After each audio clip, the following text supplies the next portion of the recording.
Alright guys, I got some bad news going into global championships in less than a month's time. And that is just the fact that Peterbot is looking insanely primed up. Like genuinely really primed up. We're going to be breaking down both of these guys' wins that allowed them to get first place in the Eval Cup, as you can see right here. They won the Eval Cup, had the highest elims by an absolute landslide, and Pete had some absolutely crazy stats as well. And also, there's been some big changes on the actual Globals map. Notably, Clix, Higgsy, Omzo are now uncon at Supernova, as well as down here, Veno, Vico, Flixie also got uncon Canyon, which just got a massive buff. So both of these teams are now looking in a much better spot going to Globals. And we're going to be sort of answering whether Pete is playing crazy enough, obviously with Cold and Richard on his team, to, win this spawn a couple games in Globals, like, 6 or so games in Globals, and whether with that amount of Surge, with the Siphon coin, with the, bunkers, is that going to be enough to actually win Globals back to back? So, first of all, I want to show you guys what Pete is doing in these mid-game fights. Pete is playing, way better. I would say in the last Grands, I thought Cold was the best player on their trio. But Peterbot is sort of locked in the past 2 weeks. Not going to say why, but he's sort of locked in and he's fully, on the grind. Top blocks the exits, pickaxe, catches the insta-dead, and then just quick dead on that guy. And these guys are a lot more aggro at, playing for Surge, which I think was what they need to do in Globals. Like, in Globals, obviously a lot of teams are going to be trading or whatever, but these guys are super aggro at, like, getting to the most powerful spot. That's going to give themselves a Surge advantage. So what they did here was they Fizz Launchpad, can't even speak, onto this team, and then just full keyed them and took them out of the lobby. And now they're in like the best position possible. Good Surge from the fight, as well as, obviously they've got this giant hill, which is going to come super important later on. So let's skip a little bit, and we'll get into how these guys are playing endgame. And if you're a mid-ground, IGL, or if you want to try to take height later into the game, these guys are doing it like absolutely perfectly. And there's a lot that you can learn from this. Also important to note, they have got the new buffed Fizz that you get from the bunker. This is probably the best exotic to get, just because it's 300 HP worth of wipes and shields in one. So it's basically 3 Fizzes in one, plus like, med mist is like, it's genuinely crazy strong as well. Get a nice little spray kill onto that team right there, as well as aggro over to it.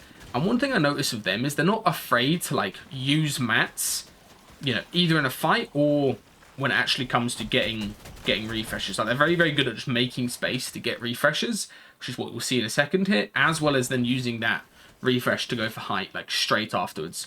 And Pete obviously also has the coin. This cup, they were landing at Demon's Debris, so where Poyo's going to be landing in Globals. And it does make me wonder if they're going to con Poyo. If Poyo's doing good in Globals, they might actually con that drop, just because it's obviously one of the strongest drops on the map. And especially if they're getting multi-conned at Globals, it will be quite interesting to see what actually happens. Another big thing that they're doing this season is always trying to early rotate with crashes and then like pause. So you can see here they early rotate from back to middle, and now they're just going to wait, pause, and go for a little low crash pad, which is quite important tech to learn, to be honest. So you can either do a high crash pad where you just like go flying out the top of your box, or what I think is better is doing one of these ones where you don't have a fizz effect, and you maybe bounce your head as well, which can be good in late game. So here they just do a regular crash pad, no fizz, and then bunny hop. So you slide, bunny hop throw in, and they get into a very good position right here and start immediately looking for a kill. So very importantly, they're making loads of space. Like here, they're not just sitting in like a single box or 2 boxes. They make a load of space, and they're instantly being very aggro, going for a kill from that space to take an eye drop right there. Booga does a nice play, placing the step, making sure it's easy for Pete to get back up.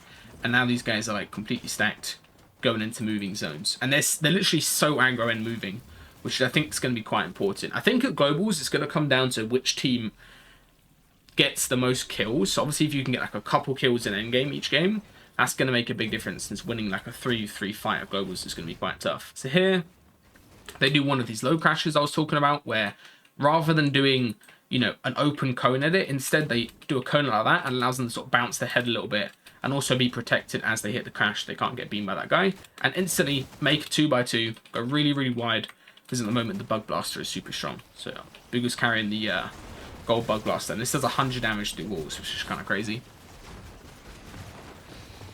2x2, very useful. They don't die right here, when most teams probably would die in that spot.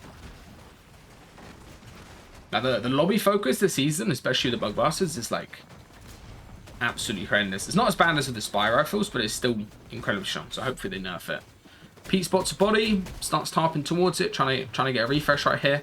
But the one thing they do is they're not like really aggro at going for a refresh, right? So they try to find the body, they don't go for it, but they decide to just have a good timing and do a good rotate right here. And Pete spots a solo, jumps straight in on him, takes him out. And now this is when they start doing pre-edits for refreshes. So they get that kill right there. Pete continues to tarp. Booga does a nice play, which is continuing the tarp out, or Ritual does a nice play, continues to tarp out. Make sure they've got even more room.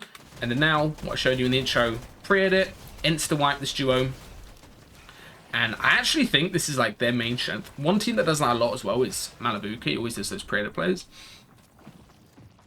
But Peterbot is just so aggro, and he's good at spotting like an opportunity to do a, do any type of refresh play, which is going to become, very, very important. Because that global is obviously not going to be this stacked on mats, and it's going to be hard to get like a full wipe. If you can just spot like a good opportunity to just whack a pre-edit on and get a refresh, that's going to be really, really huge overall, I would say.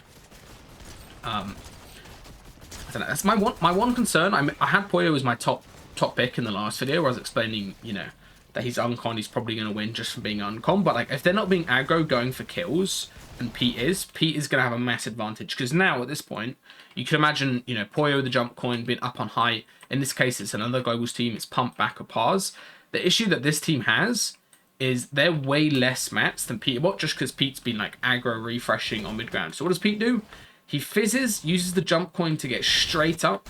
Little 100 tag on's pump right there. Maintains height on him. Takes him out. And at the same time, Ritual has done a crash pad straight up. A little bit risky. There's a crash pad straight up. And Booga also does another little fizz jump up as well. So Pete takes out one of them. And now these guys are just like a massive mat advantage over that other team. And they have height from here on out. And they also did a similar thing in the other game as well. Like a late height take to get the win. Obviously, this is a Victory Cup format as well, but the team on height, there's not really a counter for that. Like, they were doing a good tarp, they were in a good spot, but like, if somebody just full fizzes up or crashes up on you, there's not really a counter to stopping that when it's an aggro team, like Peterbot, Cold, and Ritual. So now, Ritual hits a little milk, dies to full damage. Pete goes down to get a refresh. Very, very good stuff. Spots a refresh back in Storm. That's going to become very, very important in a second. And then now you can see how strong this fizz is. I do think this is like 100% the best mythic, or the best exotic to get. Just because you can like carry this as your only heal for the entire game. So like use White's Endgame and you can just use that to like retop it up. Yomzo starts coming up. Pete does a little crank. Booga mantles up to him. Also splits some crashes. And now this is when I think Yomzo makes a mistake, because he does like a really smart safe edit right there. And these guys have good mats as well. So they're doing very well from Uncon Supernova. But there's not really much you can do. Like, Final Zone, there's not much space to go up. Booga hits a Bug Blaster down. Sends the team down. And now these guys end up like in a really scuff spot on mid-ground. And all the height team needs to do is just spray. Like, it's very hard to take height this late. But, like, it seems like the meta is taking height either really early. So what I saw Vanya, Marius, Pixie do. Or another one of the favorites, or you take it like a retake, second moving, maybe third moving, like Peterbot did this game. Seems very, very strong as well. He takes on another player, gets another coin as well. Somebody crashes up. Cone onto Yomzo. Not even a Yomzo. Good movement right here. You see how he gets into the guy's character models with that swing to his right. Swings into the guy's right. Takes out that player. Siphon comes in clutch. Takes out this other player as well. And then all the meanwhile, Booga's just been playing mid, gets up on height. And there's not really much threats can do. Pete does a good play to like interrupt threats right here. And start like griefing him a little bit when he's trying to play heal off. And then make sure not to give him Siphon. And 10 kills is absolutely crazy. I'll put up the stats in a second. But 10 kills is absolutely crazy in Evo fans. Especially because he's not even playing with his regular trio rack. He's not playing with Cold, who he'd be more comfortable with. All right, let's go take a look at their next game, and I'll pull up the stats as well for you guys. So their next game, that was the first one. They got a 15 kill win, and they also got a 14 kill win, which is absolutely crazy. Let's pull it up.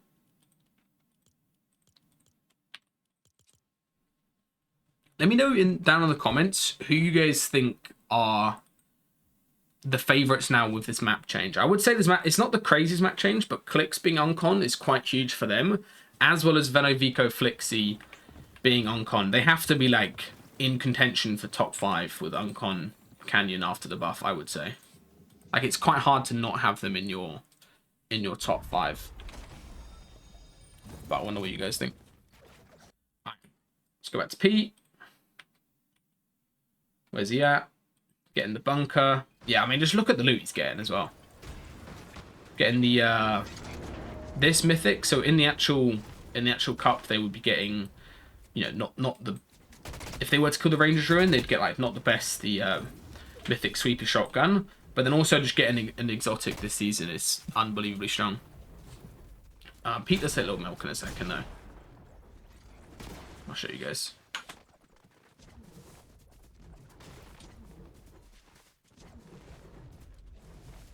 Right here. He forgets the double jump.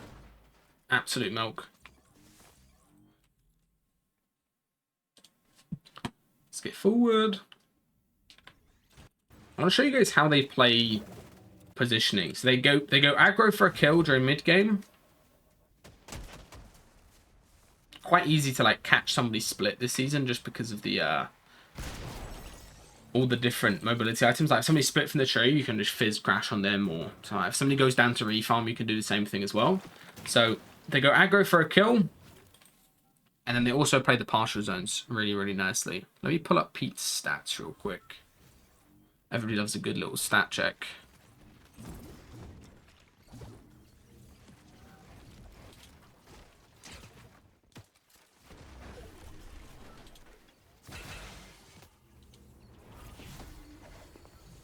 Yep, Storm Tank with the Fizz launch pad.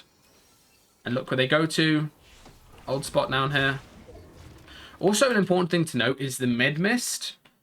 They don't have one here, but the Med Mist, you can heal both your teammates if they like stand next to each other. So they fully Storm Tank right here on a campfire on the partial, which is nice.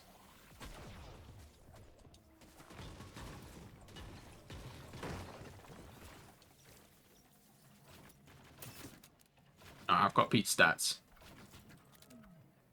Let me show you guys.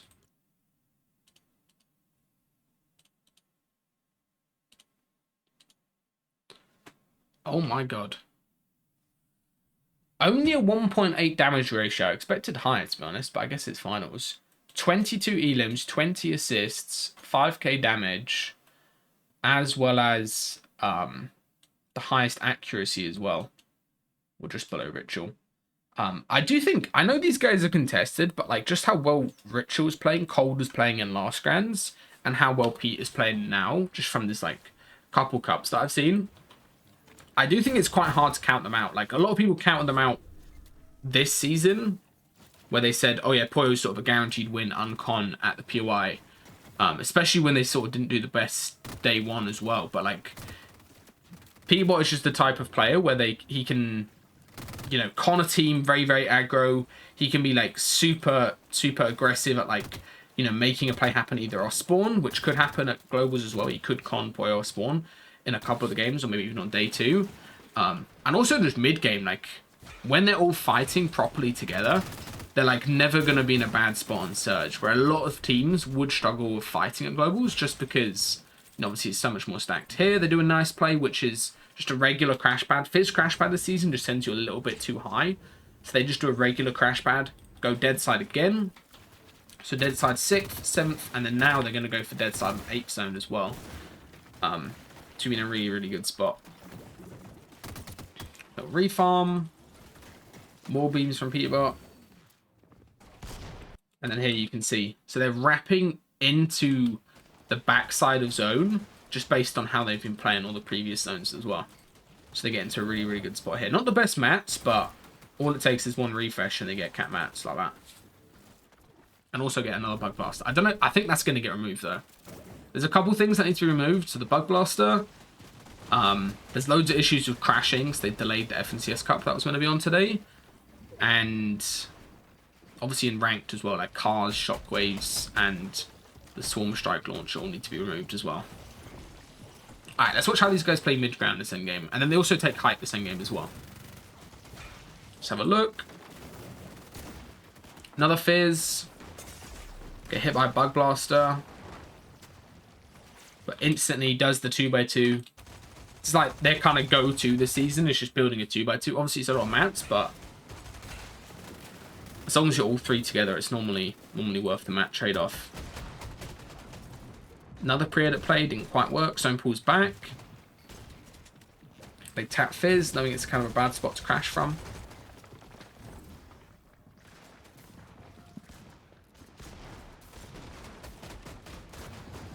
Nice. Good tarping as well. Good tarping with the backward stairs there when it wasn't their head edits. Their doubles above. Also here now, Ritual. This is why I think they're a really, really strong team. Is because Ritual can just take over. So they don't have to like worry about splitting mats and having bad timings because of that. Ritual can just take over. And then when he takes over, you know, you can imagine Cold and Pete fighting backside, getting refreshes. Which is exactly what happens here. They take out another player. Rogue FNBR right there. They take him out. Blake gets put in the piece backside as well. And then now, just from those couple kills, backside, Rituals kept the tarp up the whole way. Now they're in a position where they could actually go for height in a second here. Double jump through.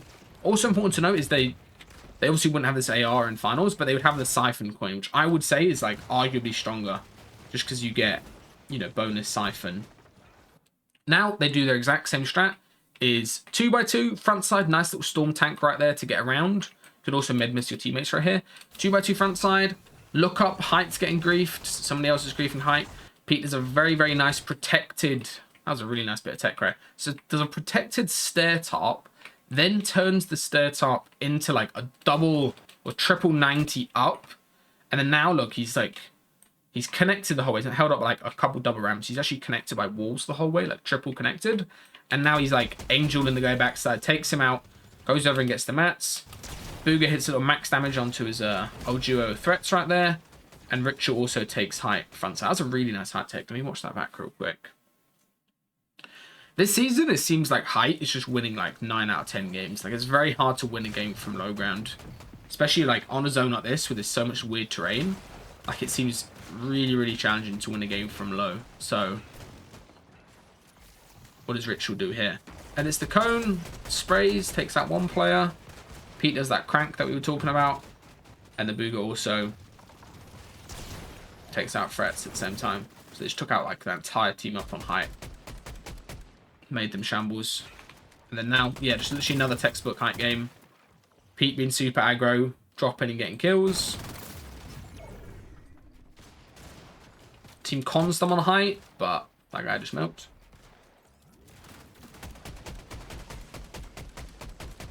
And now all they need to do is just set up and spray. Especially Final Zone. Like Final Zone, it seems very, very hard to lose Height.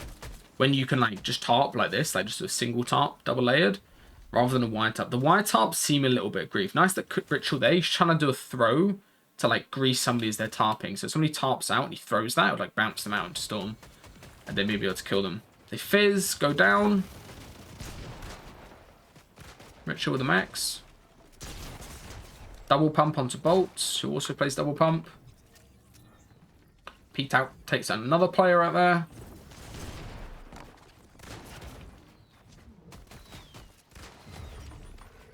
And yeah, it's just no chance Pete loses this, right? Like he's still just on Height this entire time. Cranks him, runs back in the Storm, and they get their second win. I don't know. I will say, I think there's a high chance, like a high chance these guys place top 5. It's just very hard to predict whether they would win getting double conned. If it was a single con and it was just maybe them versus Tayson, Harris, Chicho, I'd be a bit more confident at them, like predicting them in my top 3. But there's a lot of good teams nearby. So like Vico, Vene, Flixie, for example, if they see this fight dragging on, you know for sure they're just going to hit a little pad and they can literally land in the POI, steal the boss. Like all these other teams are going to be very, very happy that these guys are fighting or spawn, especially if it's a long drawn out fight or they see Nox in the feed or something like that. They're going to be very, very happy. Same thing with Visual Braids and Diminished, who I haven't really mentioned at all, is those guys are really good, like genuinely really good. They had really good places this whole year, and they would be quite happy to launch pad straight over in third party. Same thing for Ark's team right here, the NA West guys. They would be very happy to third party. Mid map's looking a little bit crazy, so these guys would be getting third party as well a little bit. But yeah, there's a lot of teams nearby. Even these guys, the Middle East team, they could easily pad over and third party. So there's a lot of different options that I think would make it hard for these guys to win, especially with the boss fight. Like, they've got to do the boss fight afterwards and reboot. It makes it super difficult to actually have a solid game, even if you just lose one person off spawn, because you can't reboot that easily. And they are double contested. And I'm like 99% sure Fidoxy is not leaving. The one map change I could maybe see is somebody going over here to con Kappa Kappa versus the OCE team, but I don't think that's like a good change because that's not the craziest spot ever. So for now, it looks like this is going to stay, you know, at least one team conning, maybe Tayson swaps, but I'm not sure. And there will definitely be some day 2 stuff going on because Globals is over 2 days. So maybe somebody swaps to con Poyo's team. Maybe somebody swaps to con either Hive or Supernova, or even OXR might not be the craziest idea ever. So I'm going to stick with my top 3 for now. But if Peterbot is only conned by one team, I would be quite happy to put him in my top 3. Like, he's playing very, very good. We haven't seen much out of Cold this season, just because he's not been playing the Cups. But Cold was playing unbelievably well. He had that like 1v3 in Grands last season. And Ritual's also primed up. So let me know down in the comments, guys. And let me know if you want to see more of these like live VOD viewing videos. I quite enjoy doing them. And it's quite easy to get like an update as to any cups that have been going on. So appreciate you guys. Leave a like and let me know in the comments what you think of this new map change.